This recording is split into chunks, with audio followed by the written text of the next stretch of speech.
Hello, xin chào các bạn đã quay trở lại với review 5 phút. Ở cuối tập 106, sau khi La Phong đến sát lục tràng tu luyện, cái tên tộc tổ của gia tộc Nặc Lam Sơn đã đến đó và thương lượng, đáng tiếc La Phong lại từ chối. Lúc này, cái tên được xưng là tộc tổ kia vô cùng tức giận đối với câu trả lời này của La Phong, bởi vậy ngay lập tức hắn ta đã liền có ý định động thủ. Giờ đây, ánh mắt của hắn đã đỏ lên, một cỗ kình lực mạnh mẽ nhất thời bạo phát tỏa ra, làm nơi đây như chấn động. Ở phía xa, người bảo vệ sát lục tràng cảm nhận được sự cố sắp xảy ra, ngay lập tức họ cũng liền đi tới ngăn cản trận chiến này. Thế nhưng, vừa có ý định ngăn cản, người quản lý sát lục tràng đã ngăn hai người bảo vệ lại. Ánh mắt của ông ta bất chợt nhìn về phía xa kia. Ở bên ngoài, mọi người chứng kiến chuyện này cũng xì xào bàn tán. Theo họ cảm nhận, dường như gia tộc Nặc Lam Sơn đã phát hiện ra báu vật nào đó.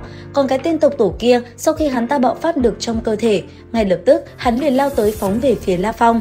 Đồng thời, trong lúc bay tới, thanh âm hắn ta vang lên quát: "Từ chối giao dịch không nằm trong sự lựa chọn của ngươi."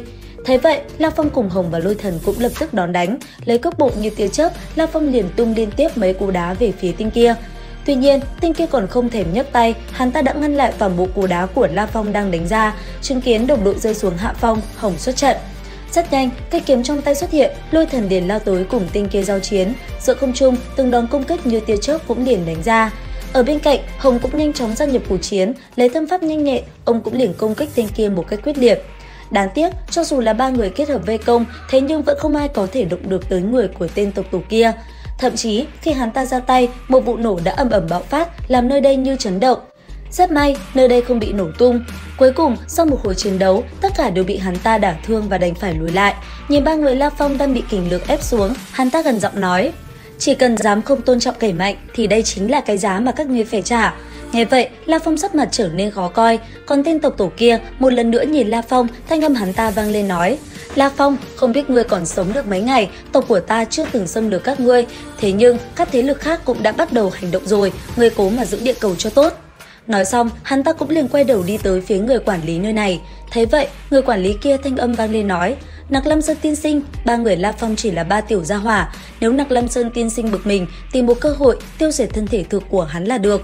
Nghe vậy, tên kia chỉ hừ lạnh một cái, sau đó nhìn về phía hai vị giáo quan tập huấn được chỉ định, hắn ta liền nói họ để ý tới ba người La Phong.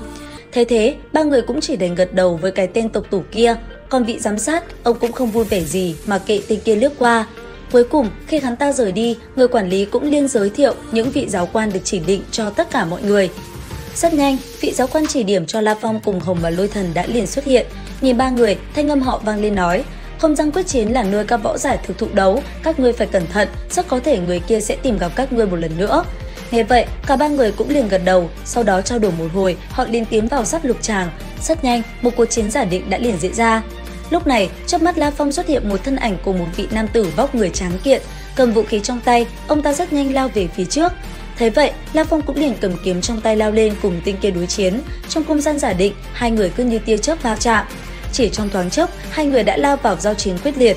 Tuy nhiên, La Phong cũng không thể chiếm được thượng phong. Sau một hồi va chạm, anh ấy liền bị nam tử kia đánh văng ra khỏi cuộc chiến. Lần này, La Phong gặp thất bại, anh ấy ngã nhào xuống mặt đất.